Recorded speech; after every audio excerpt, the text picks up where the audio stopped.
ni amahitamo meza wagize guhitamo mu ya Boss TV. Uyu ni umwanya w'amakuru abagezweho kandi acukumbuye, ikindi aba yizewe. Mu makuru y'ingenzi turababwira ko hari ibyishimo ku banyarwanda bose muri rusange kubw'icyizere dukomeje kugirirwa kubera ko umunyarwanda ari mu bazasifura igikombe cy'isi cy'abangavu. Abakunzi ba Karabutoni Kibonke nimuze kujya kure, tubafitiye amakuru menshi kuri we, tubafitiye n'andi agiye atandukanye. Derek niyo nkuru mugiye kubana, mbahaye ikaze. Nshuti bakunzi ba Boss TV, munyemere dore kuri inkuru ivuga ko umunyarwanda ari mu bazasifura igikombe cy'isi cy'abangavu. Umusifuzi mpuzamahanga w'umunyarwanda Umutesi Alisa ari ku rutonde rw'abazasifura irushanwa ry'igikombe cy'isi cy'abangavu batarengeje imyaka 17 kizabera muri Maroc.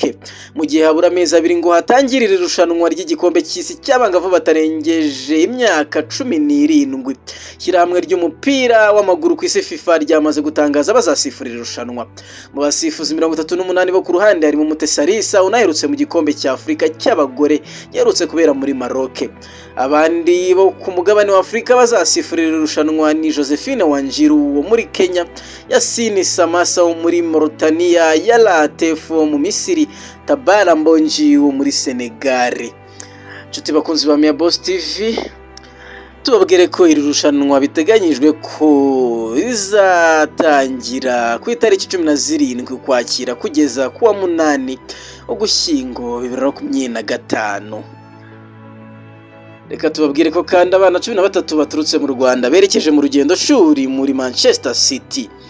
Abana 13 muri Inspire Star Academy bakoze urugendo rw'ingenzi mu Bwongereza, aho bagiye gukora urugendo shuri muri Manchester City FC mu rwego rwo kwagura ubumenyi n'ubunararibonye mu mupira w'amaguru. Ni mu bufatanye bwa Inspire Star Academy na Transworld Educational Experience muri gahunda mpuzamahanga igamije gushakisha no guteza imbere impano z'abana bato bafite hagati y'imyaka 14 na 17. Intego yayo ni ukubafasha kuzamura impano zabo mu mupira w'amaguru babinyujije mu guhura n'inzobere zo ku rwego mpuzamahanga.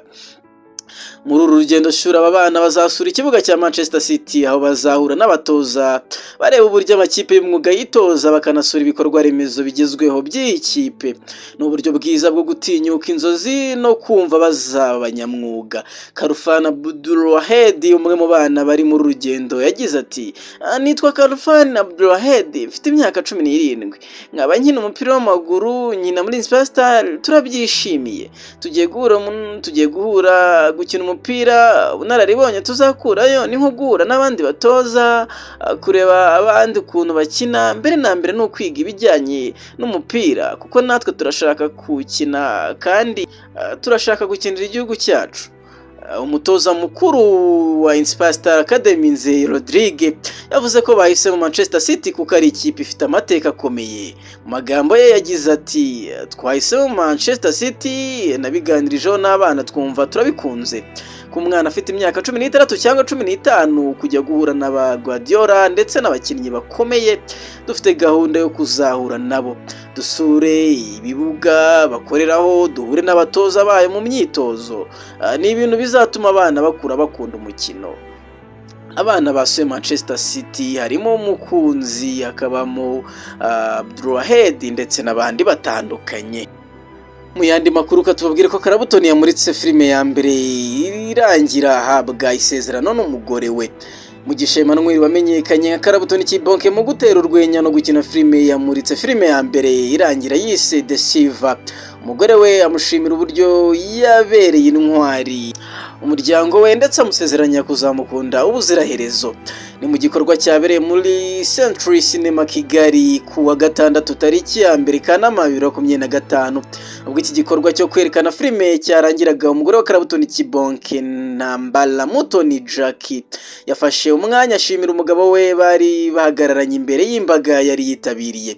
Mu magambo ye amuhanze amaso yagize ati: "Ndamushimiye, yatubereye intwari nk'umuryango, ntewe ishema no kumubona aho uyu munsi uri guhinduka umuntu udasanzwe. Ntewe ishema nawe, isezerano nguhaye, nzakuba hafi muri byose, ikindi mu gihe cyose nzaba nkiriho nzakomeza kugukunda." uretse umugore wa Kibonke Ramjaane Joshua watangiranye urugendo rwo gusetsa n'uyu mugabo mu myaka irenga 10 ishize, nawe yafashe ijambo amushimira ubwitange yagize mu bihe byari bigoye. Ati twatangiranye twambara nabi ariko dutanga ibyishimo byari byarabuze. Ibintu byagiye biba ntabwo byabaye ku mpanuka n'ubuntu bw'Imana. Iyi filime Karabutoni yamuritse igaruka ku mugabo w'umukire witwa Abdulkarim ukunda umukobwa wo mu cyaro witwa Sifa, ariko ashaka kumureshya kubera ubuhehesi. Uyu mugabo aza kujyana umukobwa mu rugo iwe ashaka kujya aca umugore w'inyuma, ariko umugore we atangira gutoteza Sifa harimo no kumwiriza ubusa. Bigeraho Abdulkarim agafata ku ngufu Sifa amusanze mu bwogero, ariko umukozi we warindaga urugo arabimenya, ari nawe wahamagaye inzego z'umutekano zifunga uwo mugabo. Nyuma yo gufungwa, umugore we atangira gutoteza Sifa amusaba ko yazashinja umugabo we kashaka kwaka gatanya ngo azegukane imitungo bari bafitanye. Nyuma yo gutabaza umuryango wa Sifa, se aza kuzana na musaza we Rubyogo baje kumuhoza itotezwa, ariko bahageze basanga wa mugore wamutotezaga ari nyina wari waramutanye na musaza we bakiri abana. Iyi filime igaragaramo abakinnyi ba filime barimo Karabutoni Kibonke ukina ari Rubyogo, Ngabo Leo Njuga ukina yitwa Sarigoma, Damuru Selemani ukina ari se wa Sifa yitwa Muzehe Kamakuba, Ravaneri akina ari Zamu, Emegadi agakina ari polisi. Iki gikorwa kandi cyo kumurika iyi filime kitabiriwe n'ibyamamare muri sinema nka Dr Nsabi Bamenya, Mama Sava, Rusine Mitsutsu, Bahati Makaca n'abandi. Hari kandi n'abazwi mu bindi byiciro by'imyidagaduro nka DJ Pius, Junior Gitilana na Director Gadi. Nshuti bakunzi ba Mia Boss TV, munyemerere tube tuvuye mu makuru avugwa mu myidagaduro, ahubwo tubabwire kuri iyi nkuru nziza ku banyarwanda bose muri rusange, aho imodoka zikoreshwa n'amashanyarazi zigiye gutwara abagenzi mu ntara zose z'igihugu. Ubwo ndavuga bisi.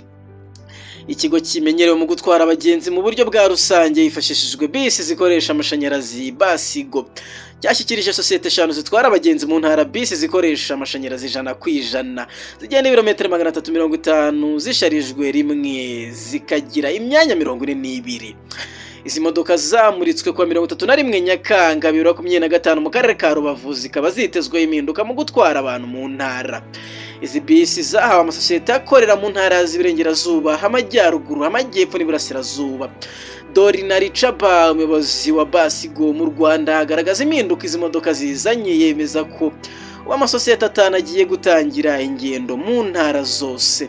Mu magambo yagize ati intebe nziza ni nko mu ndege, nta rusaku ntizivuga, zifite aho gushyira imizigo, ikindi zirimo internet naho gucomekera telefone wongera umuriro.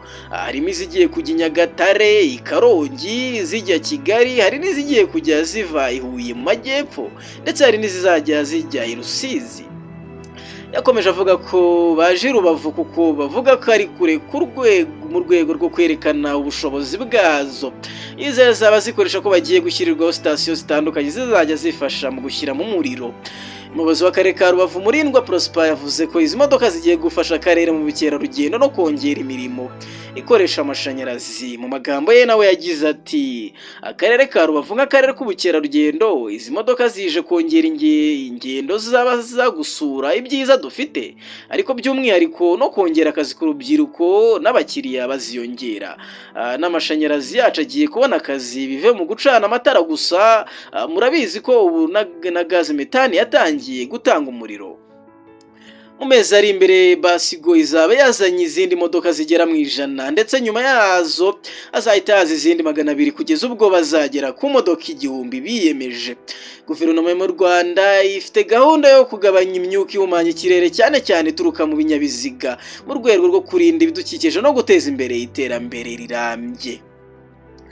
Ibi bikorwa bigamije kugera ku ntego yo kugabanya imyuka ihumanya ikirere kuri 38% bitarenze muri 2030. U Rwanda ni igihugu cya kabiri Basigo yagejejemo serivisi yo gutwara abantu akoreshejwe imodoka zikoreshwa amashanyarazi nyuma ya Kenya. Nshuti bakunzi ba Mia Boss TV, uyu ni nawe musozo w'amakuru yacu twari twabateguriye uyu munsi. Munyemerere tuzasubire ku munsi w'ejo mu makuru azabagezweho. Njye na Eric niyo nkuru, mukomeje kugira weekend nziza, ndabashimiye. Muraho neza ngo harya abatekamitwe baracyabaho ku buryo njye wampangika sukantera icyase muhanuka. Gotes njye sinabakandora imana bahangitse za lavabo na tuwarete kandi naramenye Kulo Hardware Limited yaba toilet nziza zo mu nzu za Mirano, shower, robine zo muri dushe, izo kuri lavabo, mbese ibijyanye n'amazi byose njye ndangurira muri Kulo Hardware Limited. Ibikoresho by'amashanyarazi kandi byose nabyo mbariza muri Kulo Hardware Limited. Location ni Kigali Gisozi muri Whiteford, ahazwi nko kwa Mukiga mu muryango wa 37. Wanabariza kuri 0788 55 05 cyangwa ukaba watubariza kuri 0788 17 79 Kulo Hardware Limited turabahiga. Kulo Hardware Limited ubukombe mu kugira ibikoresho biramba kandi bihendutse. Utatugannye wagana nde kandi ari twe twahabaye ubukombe mu kugira ibikoresho biramba kandi byizewe. Nimutugana tubaranguze kandi ku giciro kibanogeye. Ntuzagira ikibazo cy'ibikoresho by'amashanyarazi cyangwa by'amazi kandi nkurangiye Kulo Hardware Limited. Kulo Hardware Limited turi nagereranwa mu gihugu hose.